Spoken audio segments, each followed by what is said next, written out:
Halo, selamat pagi untuk anak didik kami. Kali ini kita akan melanjutkan materi kita tentang sistem gerak pada manusia.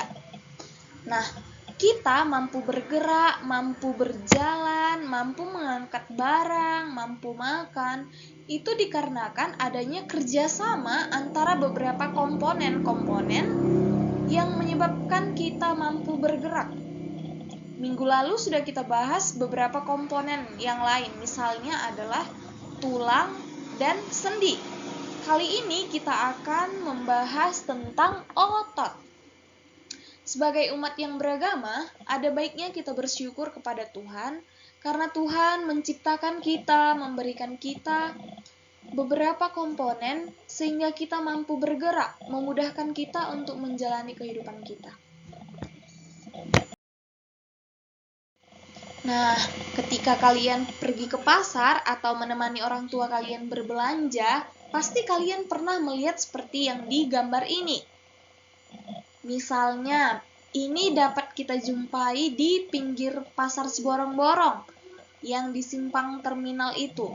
Pasti anak didik kami pernah melihat ini, tidak hanya melihatnya, pasti pernah memakannya. Selama ini kita bilang ini adalah daging. Daging kerbau, daging sapi, daging ayam, ataupun daging babi. Akan tetapi di biologi, ini adalah otot.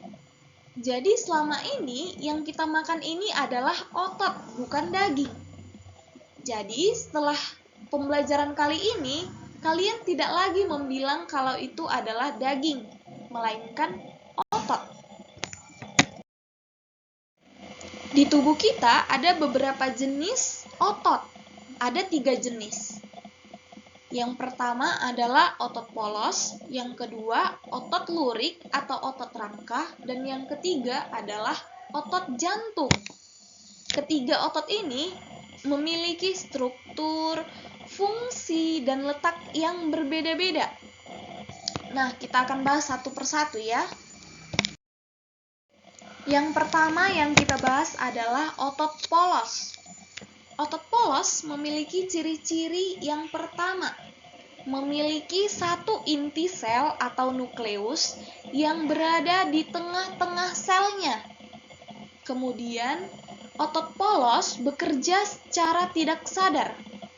Maksudnya adalah ketika otot polos ini bekerja, kita tidak menyadari kerja otot polos itu. Kita tidak menyadari kapan dia berhenti, kapan dia tidak bekerja, seperti itu.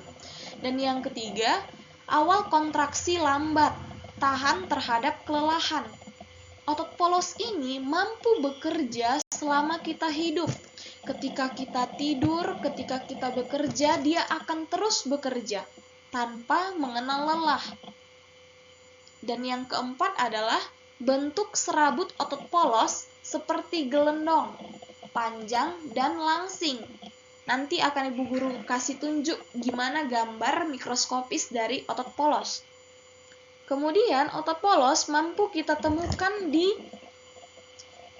organ pencernaan makanan kita, di batang tenggorokan, bronkus, kantung air seni, kantung empedu, pembuluh darah, dan uterus. Nah, ini dia adalah gambar dari otot polos.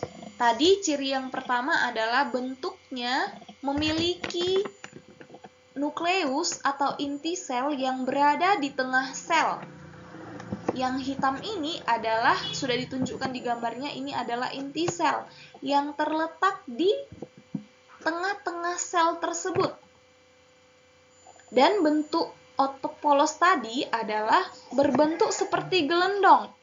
Dia agak besar di tengahnya, kemudian di ujungnya meruncing atau lancip, seperti itu. Dan nukleus ataupun inti selnya berada di tengah-tengah bagian yang lebih besar tersebut. Yang kedua adalah otot lurik. Otot lurik ataupun otot rangka memiliki ciri-ciri yang pertama, memiliki banyak inti sel atau nukleus yang terletak di tepi sarkoplasma atau di tepi sel. Kalau tadi otot polos inti selnya berada di tengah-tengah sel, otot lurik, otot nukleusnya berada di tepi sel tersebut. Yang kedua, bekerja secara sadar. Ketika otot lurik bekerja, kita sadar dia bekerja. Kita tahu ketika otot lurik tersebut bekerja. Dan yang ketiga, otot lurik melekat pada tulang atau menempel pada tulang. Sehingga ketika kita berlari menggerakkan tulang-tulang tangan kita atau tulang kaki kita, yang bekerja di sini adalah otot lurik. Jadi semua otot-otot yang menempel pada tulang-tulang kita itu dinamakan otot lurik. Makanya tadi dia namanya adalah otot rangka. Kemudian ciri keempat adalah awal kontraksi cepat dan cepat lelah.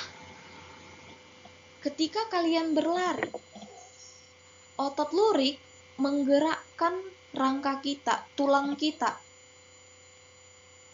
Ketika kalian sudah sekitar 1 jam berlari, maka kalian pasti akan merasakan kelelahan. Berbeda dengan otot polos tadi. Otot polos, salah satu contohnya adalah pada usus kita. Apakah kamu pernah merasakan usus kalian capek? Pasti tidak. Yang bisa kita rasakan lelahnya adalah otot lurik. Kemudian lokasinya, yang tadi saya bilang, otot lurik ini meliputi semua otot yang melekat pada tulang dan otot-otot lidah kita. Nah, ini adalah gambar dari otot lurik ya. Tadi ciri-cirinya yang warna hitam ini adalah inti sel atau nukleus. Nukleus berada pada pinggir-pinggir atau tepi dari si sel tersebut. Oke ya. Kemudian dia memiliki lurik.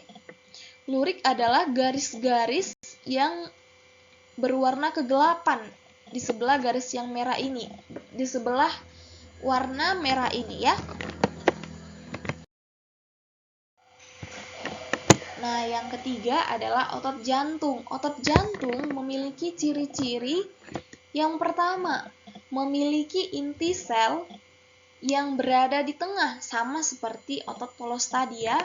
Dan yang kedua, tersusun atas serabut lurik yang bercabang-cabang dan saling berhubungan satu dengan lainnya. Jadi otot jantung ini hampir sama dengan otot lurik, memiliki garis-garis gelap. Memiliki lurik-lurik ataupun garis-garis yang gelap. Akan tetapi yang membedakannya adalah letak inti sel dan adanya percabangan pada sel otot jantung ini. Kemudian yang ketiga, bekerja secara tidak sadar.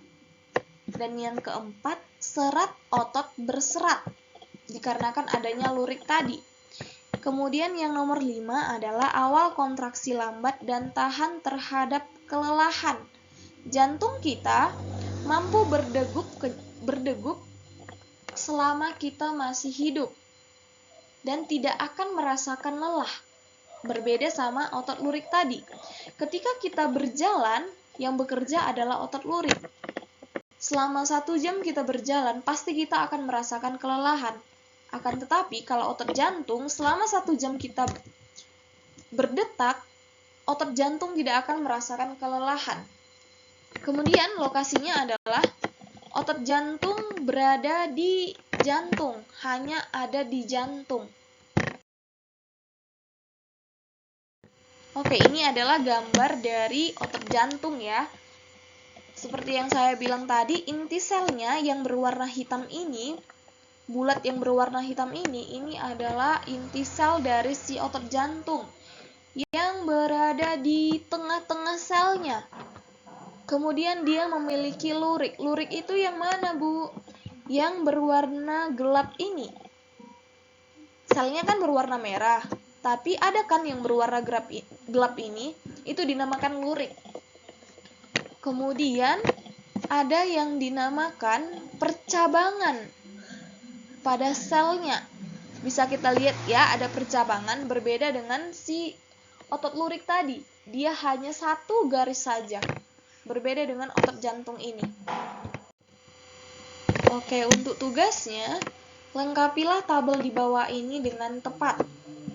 Tabel ini ditulis ulang di bukunya, kemudian dilengkapi. Nama ototnya ada 3 jenisnya tadi, yang saya jelaskan tadi. Kemudian carilah letaknya di mana saja. Kemudian untuk bagian gambar, silahkan dicari di internet gambar-gambar dari jenis otot yang tadi. Ada banyak jenisnya. Kemudian, gambar tersebut setelah di-print, ditempelkan sesuai dengan tabel ini di buku catatannya ya. Oke, sekian pembelajaran kita kali ini. Jika ada yang ingin ditanyakan, silahkan menghubungi Ibu Guru lewat WA. Oke, terima kasih. Selamat pagi.